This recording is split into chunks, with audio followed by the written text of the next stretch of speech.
4과정에는 이제 저희가 수계소화 설비가 메인인데 수계소화 설비는 우리 조준홍 기사님이 하는데 그건 동영상 찍지 않고요. 우리 원장님이 다시 찍을 겁니다. 그래서 저번 주에 지금 저 수업을 했던 게 아마 가스계를 좀 했던 것 같은데 가스계도 원장님이 다시 찍을 거고요. 저는 이제 포를 합니다. 포 이렇게 되어 있습니다. 제가 이제 교재를 만들고 공부를 할 때 어떻게 만들었냐면요. 이렇게 제목을 줬습니다. 교재에다가 MLP라고 줬는데 뭐 아시는 것처럼 이건 지도라는 얘기입니다. 지도. 그래서 왜 지도라고 줬냐면 원체 많은 양의 공부량이 있기 때문에 저희가 내가 지금 어디쯤 달려가고 있는지 알았으면 좋겠다 해서 한 건데 결국은 제가 하고자 하는 얘기는 오늘 어디라고 있냐면 포라는 걸 하고 있는데 포 이전에는 뭐가 있었다고요? 뭐 여러 가지가 있었다는 거죠. 아직 배우지 않았지만 수계소화 설비가 있는 거죠. 그럼 이 포는 수계는 수계인데 수계하고 좀 틀립니다. 예. 그래서 별도로 이렇게 뽑아내서 좀 강의를 하는 거고요. 한번 보겠습니다. 그러면 우리 포소화 설비는 이렇게 보시게 되면 수조가 있습니다. 수조. 그냥 보시면 되고요. 자, 수조가 있는데 수조에 관련된 문제가 있습니다. 자, 그리고 펌프가 있습니다. 자, 펌프가 있고 이 포소화 설비는 이 펌프에서 이렇게 가운데 특이하게도 혼합장치라는 게 있습니다.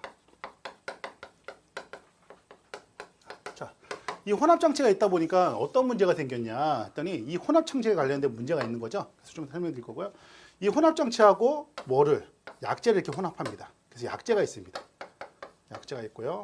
자, 요렇게 끄트머리에 우리가 뭐라고 하냐면 방출구라는 게 있습니다. 방출구.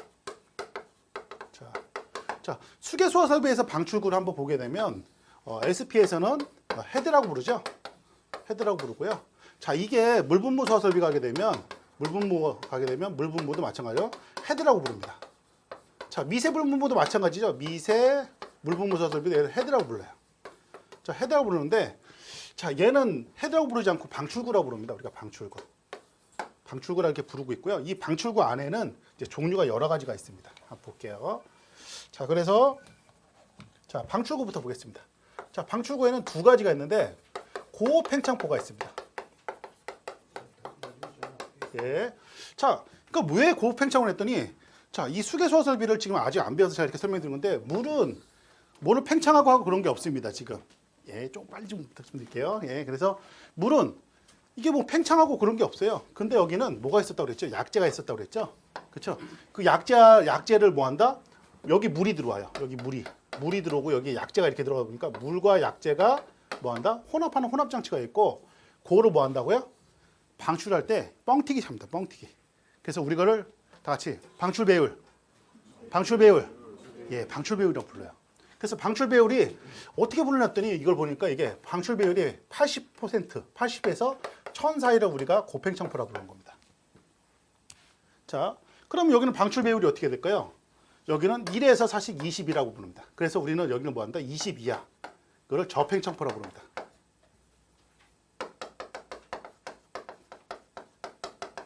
자, 그러니까 결국은 다시 해볼게요. 자, 포소화 설비는 원래 가지고 있는 수계소화 설비에 뭐가 있다고요? 수조가 있습니다. 자, 이 포소화 설비는 그 수조를 뭐 한다고요? 밀어줘야 되는 거 여기 펌프가 있습니다. 자, 포소화 설비는 끝에 뭐가 있냐고 그랬더니 뭐가 있다고요? 방출구가 있습니다. 근데 수계소화 설비에서 스프링클러는 뭐라 부른다고 이 방출구를? 헤드라고 부르는 거예요. 얘는 뭐 한다고요? 얘도 헤드입니다. 근데 이 방출구를 뭐에 따라서? 모르는데 발포 배율이란 걸 당해서 고하고 저로 나눈 겁니다. 이렇게 고팽창포, 저팽창포 이렇게 나눈 거예요. 지금. 자, 그래서 고팽창포는 그럼 뭐가 있고 저팽창포는 뭐가 있겠죠? 그래서 우리 한 번이라도 들어보신 것 중에서 우리가 이런 것들이 있습니다.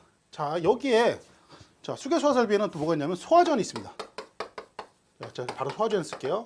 자, 소화전이 있는데 자, 소화전은 이런 펌프 끝에 여기 뭐가 있냐면은 이 혼합장치 위에 뭐가 있냐면 여기서 바로 뭐가 있냐면 이렇게 우리가 이거를 앵글밸브라고 부릅니다. 현장에서. 다시 앵글밸브. 예. 그 앵글밸브 하니까 뭔 소리인지 모르는 거죠? 그 이름이 방수구예요, 방수구. 이해되셨죠? 그러니까 우리는 현장 가면 우리 반장님들이 저한테 항상 이렇게 앵글밸브. 저는 그거를 방수구 이렇게 부른 겁니다. 그래서 결국은 뭐야? 이렇게 연결돼서 방수구가 있으니까 여기서 얼마가 나오는 거 잘 모르겠지만 1.7, 자 0.17 할게요. 단위가 바뀌었으니까 0.17 메가파스칼이라는 압력으로 뭐 한다? 뭐가 나와야 돼요? 물이 나와야 되는 거죠? 자, 여기는 뭐가 있다고요? 그거 대신 지금 제가 계속 뭘 설명했어요? 그때 방출구 설명하는 거죠? 이게 틀린 거예요. 지금 여기 끄트머리에 있는 게. 자, 그러다 보니까 자, 문제를 보세요. 자, 정할게요. 여기서 관련된 문제가 엄청 많은 거예요. 뭐가 많다고요, 지금? 방출구에 관련된 문제가 많은 거야. 자, 그러면 제가 수업은 안 하지만 이제 원장님 하시겠지만 소화전에 얘가 뭐라고 그랬지? 앵글밸브라고 그랬죠? 그 앵글밸브에 관련된 문제도 있겠죠? 찾으셔야 돼. 앵글밸브에 관련된 문제는 뭐가 있냐면 이런 게 있어요. 앵글밸브에서 뭐 한다고요? 압력이 많이 나오면 누가 다쳐? 소방안전관리자가 다치는 거죠?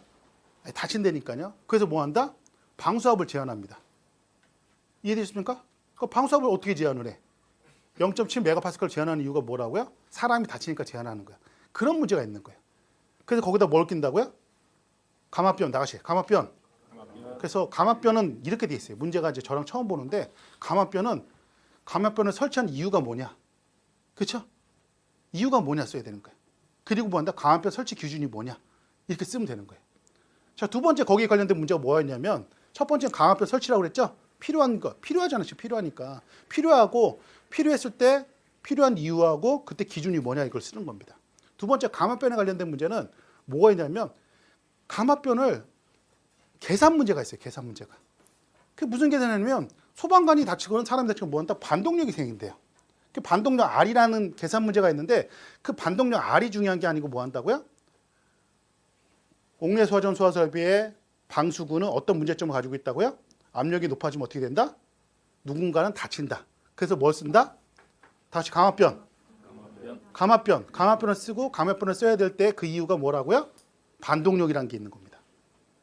이게 굉장히 저희가 제가 제 동영상 보시는지 모르겠지만 제가 이제 합격한 지 올해 11년 차인데 이제 강의는 만 10년 했습니다. 근데 이 소방유사 문제가 아주 난해해요. 그래서 이게 뭐랄까 뭐 인체에 혈관이 엄청 많다고 그러잖아요. 그런 것처럼 갖다 붙이기 시작하면 문제가 엄청 많아져요. 그래서 관연도 문제를 보게 되면 책이 지금 보통 저는 상하권을 썼는데 다른 분들은 1, 2, 3 어떤 분은 1, 2, 3, 4 4권을 쓰신 분도 있어요.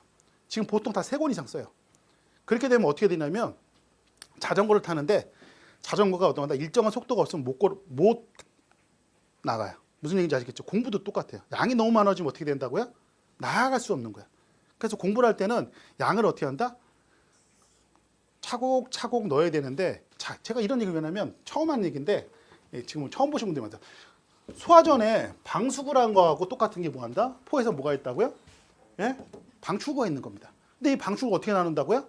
팽창비에 따라서 고팽창과 저팽창으로 나누는 겁니다. 그래서 여기 관련된 산재된 문제가 엄청 많다라고 얘기한 거예요, 지금. 되셨죠? 자, 두 번째. 수계소화설비는 수온의 양을 계산합니다. 그렇죠? 수온의 양을 계산해. 자, 수계소화설비, 소화전이 됐던 스프링클러 됐던 다 수온의 양을 계산합니다. 기숙사 시험에 이런 거 안 나오죠? 근데 얘는 수온의 양도 계산해야 되는데 뭘 또 계산해야 돼요? 약재량도 계산해야 되는 거죠? 자, 해볼게요. 그랬더니 얘를 뭐 한다? 포소화설의 계산 문제는 계산 문제가 이렇게 돼 있어요. 자, 계산 문제 해볼게요. 자, 이런 공식을 많이 쓰는데 A가 뭐냐면 자, 저팽창포에 보게 되면 이제 하나 더 써볼게요. 저팽창포에는 자, 위험물편을 동영상을 이제 업로드하다 보면 꼭 보셔야 돼요. 위험물에 제가 이렇게 했어요. 위험물의 탱크에는 이렇게 생긴 탱크가 있는데 요게 탱크가 이렇게 콘 모양으로 되어 있습니다. 이렇게 콘 모양 됐으면 여기 무슨 탱크라고요? CRT 탱크라 불렀어요. 자, 요 탱크가 또 있는데 여기 무슨 탱크가 있다고요? 이렇게 잘 모르겠지만 이렇게 생긴 탱크가 있다고 했어. 그래서 여기가 올라갔다 내려왔다 올라갔다 내려왔다 뭐 한다 부상하고 내려오고 이런 탱크가 있다고 했어요. 얘를 무슨 탱크? FRT 탱크라고 불렀습니다. 플로트 탱크입니다. FRT. 얘는 뭐 CRT 탱크라 했는데 자, 이 탱크는 위험물에서 이렇게 얘기했어요. 얘를 쓰는 이유가 있다고 얘기했어요, 제가. 이해되시겠죠? 어떤 건 CRT 탱크, 어떤 거는 FRT 탱크를 써야 된다. 자, 그러다 보니까 뭐 한다? 이런 탱크에다가 뭐 한다? 뭐 하는 거예요? 뭘 꺼야 될 거 아니야? 그래서 제가 적용하는 게 뭐가 있다고 그랬죠? 소화설비에는 물분무 소화설비 또는 무슨 소화설비? 이제 죄송합니다. 오늘 상가정 안 드신 분들 어쩔 수 없어요. 동영상 꼭 보셔야 됩니다. 이 연계되어 있는 수업이라고 그래요.